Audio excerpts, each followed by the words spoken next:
look more like the sun, but look yellow. But it really is the same stuff. There's that explosion.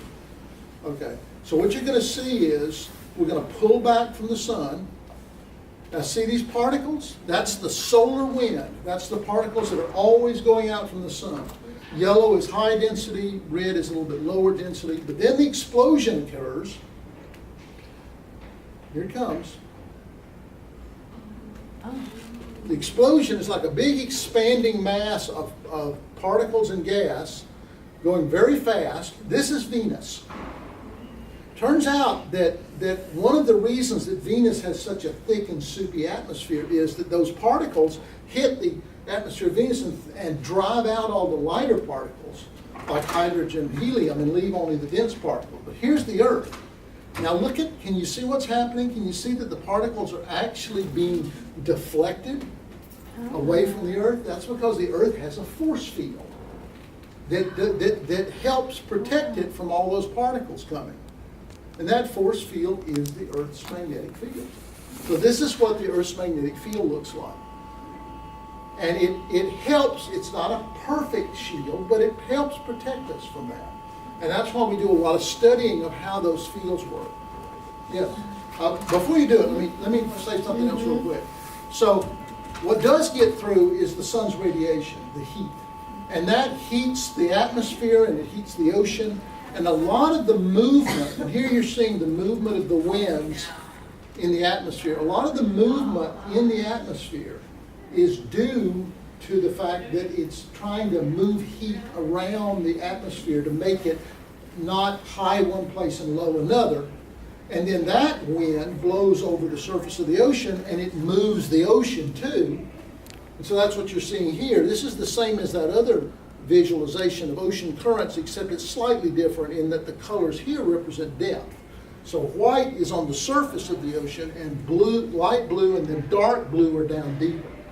So as you watch, we're actually going to fly through the top of the ocean and underneath the ocean so you can see what the flows look like. Here we go.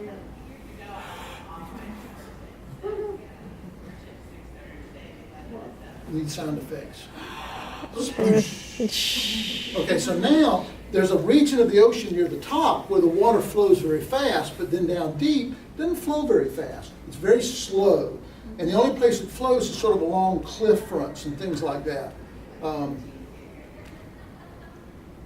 so that model you saw of the ocean currents, I was just showing you the surface, but what we had was data all the way down to the bottom of the ocean about how the ocean was flowing.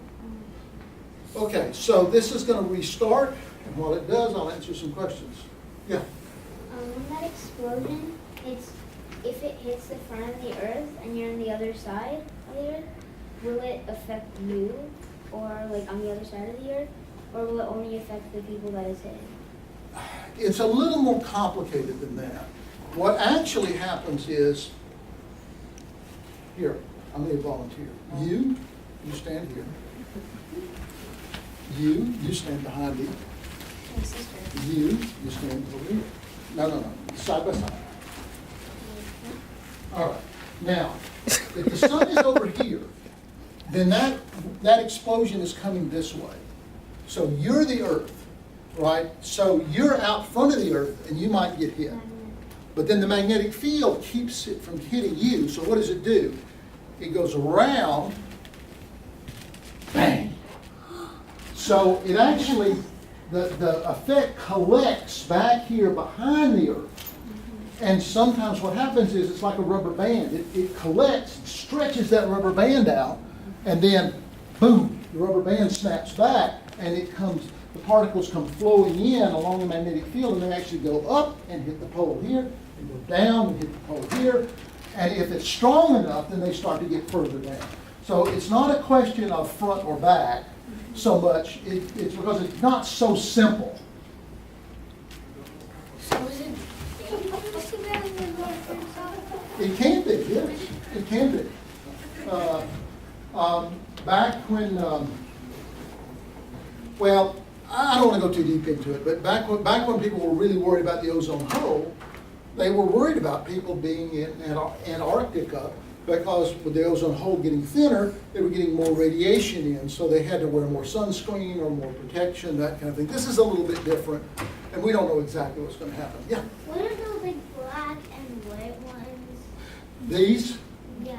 So the white, in this case, the white lines are up high, like in the stratosphere, and the black lines are down near the ocean.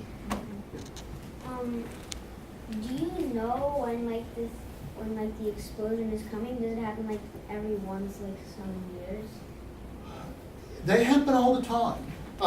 Sometimes when astronomers, when scientists look at the sun, sometimes they see a lot of sunspots, and sometimes they don't see very many.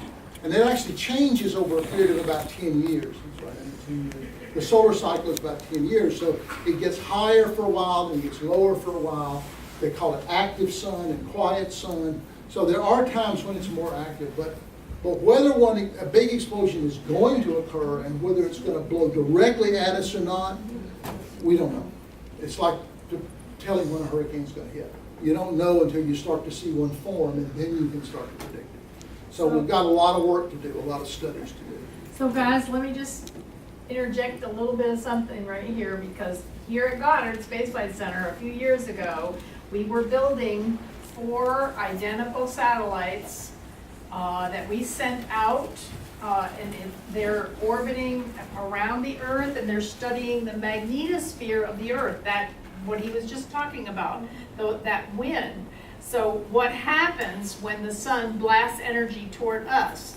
And so we know, we're hoping that we'll get better information so we can have better GPS systems that won't be affected, so we can have better internet connections when the sun does blast energy toward us.